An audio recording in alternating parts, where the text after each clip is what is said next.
MLC ఉప ఎన్నికల్లో polling ప్రక్రియలో పట్టభద్రులు ఉత్సాహంగా పాల్గొన్నారు. దీంతో భారీ స్థాయిలో పోలింగ్ నమోదైంది.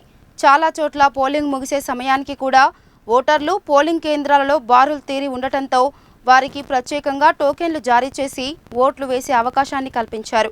దీంతో రాత్రి వరకు పోలింగ్ కొనసాగింది. నల్గొండ, ఖమ్మం, వరంగల్ శాసన మండలి పట్టభద్రుల ఉప ఎన్నికల్లో భారీగా పోలింగ్ నమోదైంది.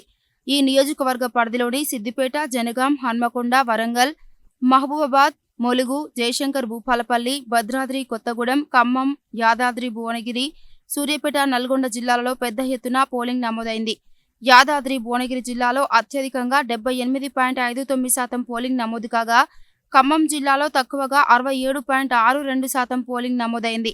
మొత్తం పోలింగ్ ముగిసే సమయానికి 12 జిల్లాల పరిధిలో సగటున 72.44% పోలింగ్ నమోదైంది. సోమవారం ఉదయం 8 గంటలకు ప్రారంభమైన పోలింగ్ తొలుత మందకోడిగా సాగినప్పటికీ క్రమంగా పుంజుకొని సాయంత్రానికి ఊపందుకుంది. దీంతో సాయంత్రం 4 గంటల వరకు 68.65% పోలింగ్ నమోదైనట్లు అధికారులు ప్రకటించారు.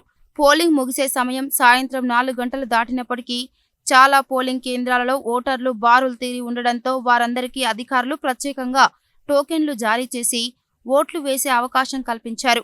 దీంతో కొన్ని చోట్ల రాత్రి 7 గంటల వరకు కూడా పోలింగ్ కొనసాగింది. మొత్తానికి పోలింగ్ ప్రక్రియ ప్రశాంతంగా ముగియడంతో అధికారులు ఊపిరి పీల్చుకున్నారు. పోలింగ్ ప్రక్రియ సజావుగా సాగేందుకు సహకరించిన అధికారులకు, సిబ్బందికి, ఓటర్లకు, అభ్యర్థులకు, రాజకీయ పార్టీల నాయకులకు ఎమ్మెల్సీ ఉప ఎన్నిక రిటర్నింగ్ అధికారి, నల్గొండ జిల్లా కలెక్టర్ దాసరి హరిచందన కృతజ్ఞతలు తెలిపారు.